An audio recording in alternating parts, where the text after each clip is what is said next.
Everyone, good morning. তো happy new year সবাইকে। তো দেখো সকালবেলায় আমি এখানে রান্না বসিয়ে দিয়েছি। রান্না করে নিয়ে তারপর তোমার সব কিছু সবজি কাটতে হবে, কারণ আমাদের তারপরের দিন মাঠে রান্না ছিল। এই দেখো সকালবেলা ঘুগনি নিয়েছিলাম একটু, একটা দাদা ঘুগনি নিয়ে এসেছিলো। এখানে দেখো ঘুগনি দিয়ে মুড়ি খেয়ে নিলাম।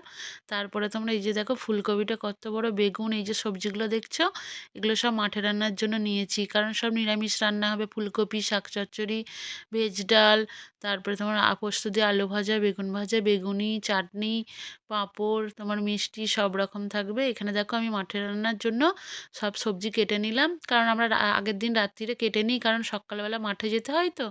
তারপর দেখো এই গামলাটার মধ্যে সব মুদিখানার যে দোকানগুলো এনেছি সব রেখে দিলাম, কারণ সব এই গামলাটা সমেত মাঠে নিয়ে যেতে হবে, কারণ ওখানে রান্না করার জন্য সব কিছুই লাগবে। সেই জন্য আমি রাত্রিরে এটা গুছিয়ে রাখলাম, কারণ সকালবেলা স্নান করে পুজো করে মাঠে চলে যেতে হবে। তো চলো তোমাদের সাথে মাঠে রান্নার দিন দেখা হবে। টাটা।